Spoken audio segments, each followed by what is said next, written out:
Halo, selamat datang kembali di channel United Identity, channelnya fans Manchester United yang selalu berpikir logis dan sistematis. Jadi gua buat video ini semoga bisa menemani teman-teman yang sedang dalam perjalanan mudik gitu ya. Baik itu di kereta api atau lagi nunggu di bandara atau di perjalanan darat dengan mobil, tapi jangan yang drivernya ya. Kalau drivernya harus fokus di perjalanan mengendarai mobil ya, karena lu bawa penumpang ya, jadi harus keselamatan penumpang yang diutamakan ya. Atau mungkin di kapal gitu ya, kalau dapat sinyal. Semoga ini bisa menemani teman-teman yang mestinya sih 2 hari ini adalah, kalau di berita dibilang puncaknya arus mudik. Oke.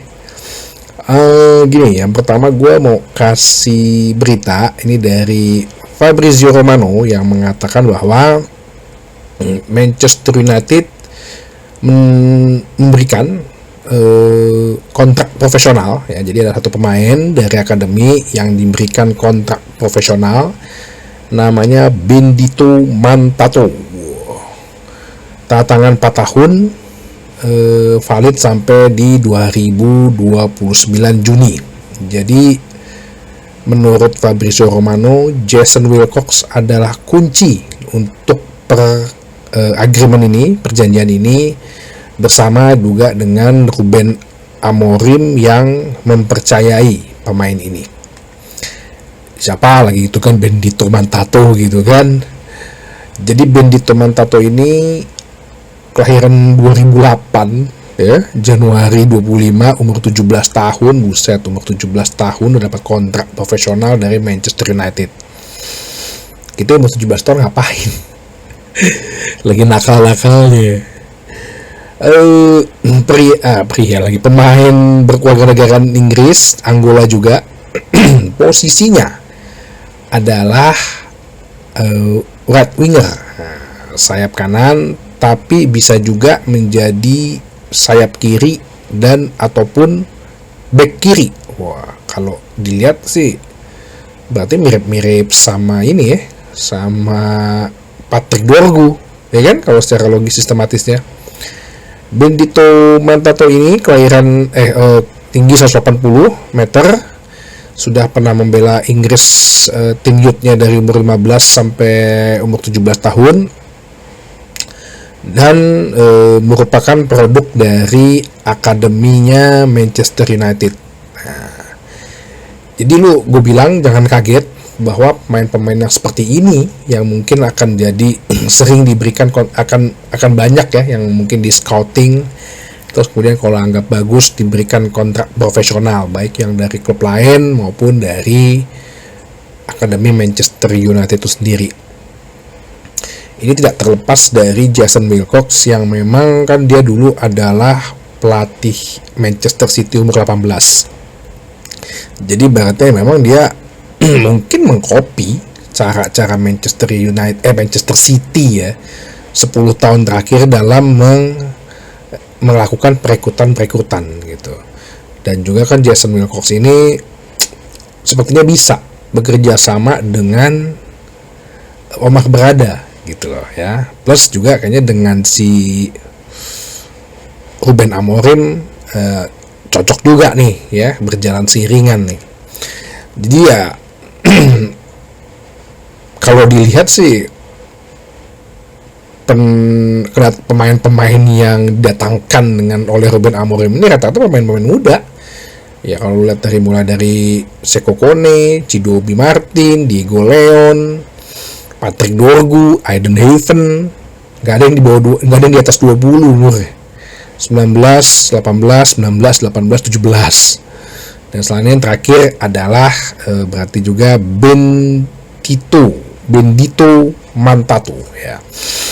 Jadi ya, selamat Benedito Mantato, Anda sudah memilih klub yang tepat gitu ya. Karena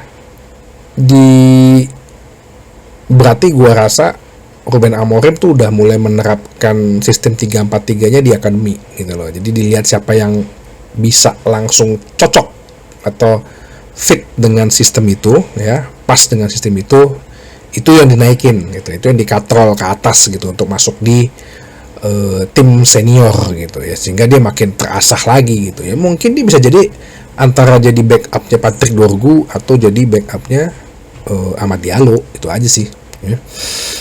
Dan ini si Bendy Tomatato ini sekali lagi bukan berarti sampai saat ini Ruben Amorim belum pernah sekalipun ya memportugalisasi gitu. Tapi barusan juga gue dapat berita bahwa ada berita dari The Mirror sih. Cuman sih masuk akal juga bahwa Manchester United saat ini mengincar Trincao ya. Bacanya agak susah ya. Trincao atau Trincao ya, Fabio Trincao. Trincao ini pemain dari Sporting Lisbon. Nah, si Trincao ini, Francisco Trincao ini kemarin pas lawan Denmark ini mencetak 2 gol ya kalau nggak salah. Dan dia kan udah kenal dengan Ruben Amorim, istilahnya udah paham lah dengan posisi atau pola 3-4-3. Dia ini pernah dia sebenarnya dari Braga ya, dari Sporting Braga. Amorim juga dulu di Braga. Jadi dia benar-benar udah dari sejak Amorim di Braga mereka udah saling mengenal. Sempat ke Barcelona, sempat ke Wolverhampton. Habis itu dia ke Sporting Lisbon selama 2 tahun dengan Ruben Amorim. Tinggi 184, posisi attacking right winger ya, left kakinya kiri ya, jadi bisa jadi posisinya penyerang kanan toko 3-4-3 ya.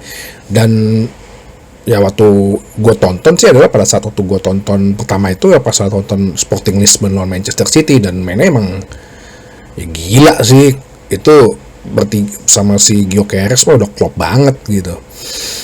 Termasuk juga kemarin lawan Denmark, lawan Portugal, gue juga abang Portugal sih ya keren mainnya. Tergantung mereka mau bermain sebagai tim nggak untuk Cristiano Ronaldo ya, itu lain topik gitu. Nah cuman di beritanya ini bahwa si Trincao ini kan release clause-nya 50 juta pon ya, tapi di transfer box ya harganya paling cuma 27 juta euro, berarti sekitar 23 juta pon ya. Oke lah, release clause-nya 50 juta pon. Tapi dikabarkan si Sporting Lisbon maunya meminta lebih di atas release clause.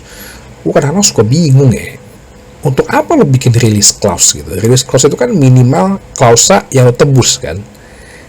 Kenapa lo minta lebih lagi gitu? Nggak tahu apa karena ini Manchester United gitu. Cuman ini posisinya sama kayak waktu Jadon Sancho Dortmund, tau nggak? Dortmund kan itu juga kayaknya 50 juta pon juga deh, 50 juta euro deh, sekitar segitulah release clause-nya.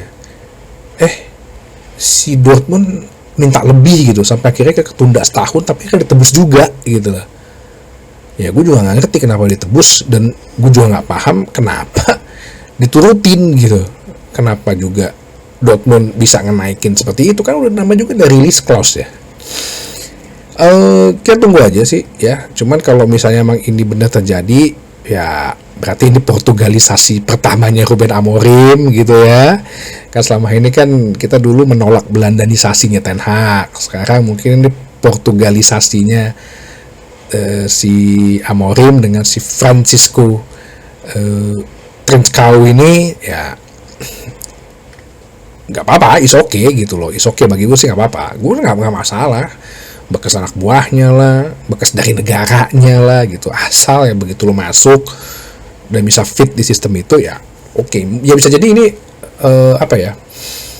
mungkin jadi pecahan, satu kepingan terakhir juga, salah satu kepingan yang harus diselesaikan, karena gue ada Amad gitu ya, cuman kan Amad nggak mungkin gue paksain terus kan, bahkan kadang-kadang gue jadiin wingback kanan gitu loh.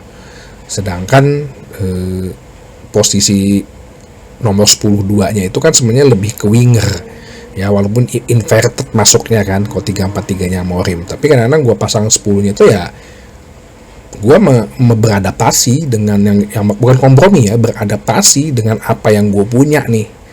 Ya itulah Zerzi jadi nomor 10